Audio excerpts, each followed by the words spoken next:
Hello दोस्तों, मैं हूँ जीकेडी टीवी, जिसे आप गोकू की दुनिया के नाम से भी जानते हो। तो आज की वीडियो में हम बात करने वाले हैं फ्यूचर ट्रंक्स की आर्क के बारे में। जो फ्यूचर ट्रंक्स है उसकी टाइम लाइन में गोकू की डेथ कैसे हुई थी। ये वीडियो बहुत ही ज़्यादा इमोशनल होने वाली है, तो अपने साथ एक रुमाल लेकर ज़रूर बैठना, हो सके तो ईयरफोन लगा लेना। तो चलिए वीडियो को शुरू करते हैं।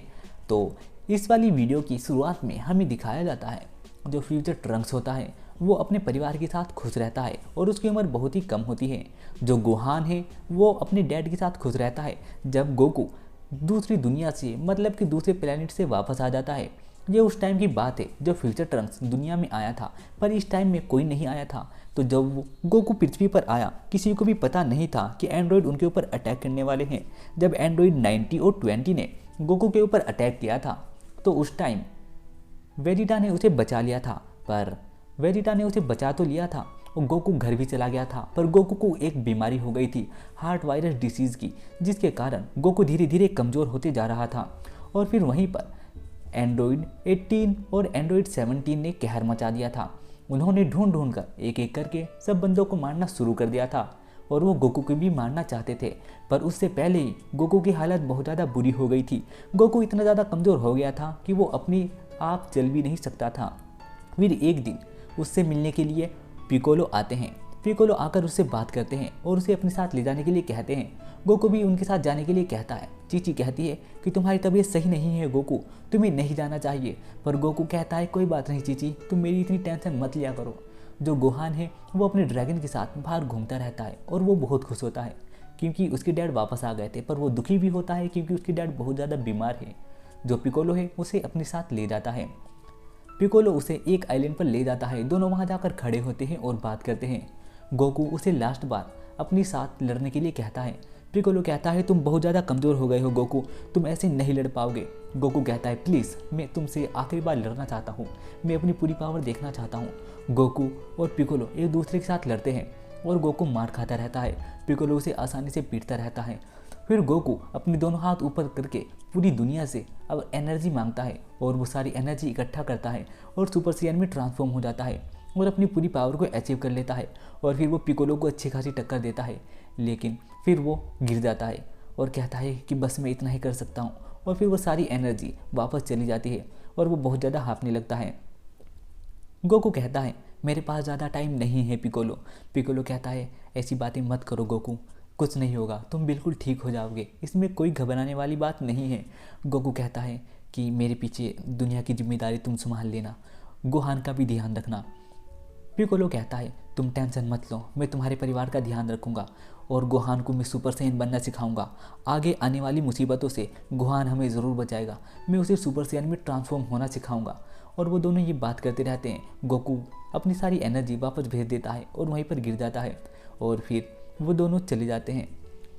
हमें अगला सीन दिखाया जाता है जहाँ पर जो गोहान है वो अपनी ड्रैगन की सवारी करके आता है और भागा हुआ आता है और आकर देखता है कि वहाँ पर सब खड़े हैं जिन्होंने गोकू को घेरा हुआ है।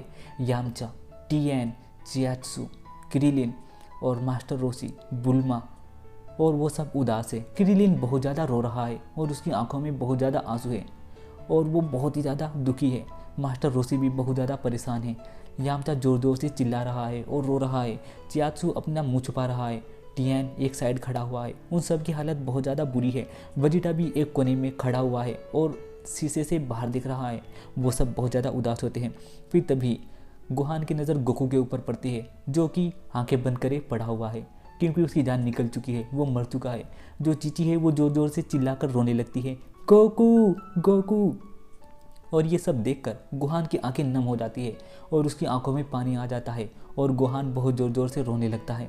और तभी वो अपने ड्रैगन को गले लगाता है और वो बहुत ज़्यादा उदास होता है और फिर वो गोकू को दफना देते हैं।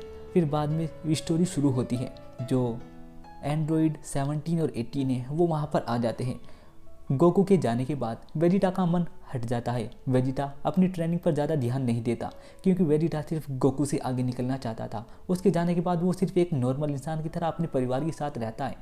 एंड्रॉयड 17 और 18 के उनके ऊपर अटैक करने के बाद वो उनसे लड़ने की कोशिश करता है। कई बार उनके साथ लड़ने के बाद एक दिन वो 17 और 18 वेजिटा को मार देते हैं और फिर वो ढूंढ कर क्रिलिन, यामचा और टियान को भी मार देते हैं।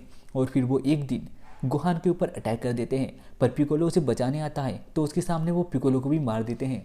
पिकोलो की इस हालत में देखकर गोहान को बहुत गुस्सा आता है और गोहान सुपर सैयन में ट्रांसफॉर्म हो जाता है और गोहान सुपर सैयन में ट्रांसफॉर्म होकर उन दोनों के साथ लड़ता है, लेकिन वो उन्हें हरा नहीं पाता। फिर वो दोनों वहाँ से चले जाते हैं।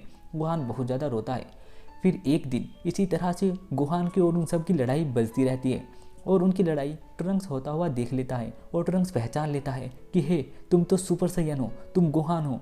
वो उसे बताता है, हाँ, वो बताता है कि मैं भी एक सैयन हूँ। गोहान इस बात पर यकीन नहीं करता क्योंकि गोकू और वेजिटा के जाने के बाद बुल्मा और गोहान आपस में नहीं मिलते और वो आपस में काफ़ी टाइम से नहीं मिलते, तो गोहान ट्रंक्स को नहीं जानता और ना ही इतना फैमिलियर होता है।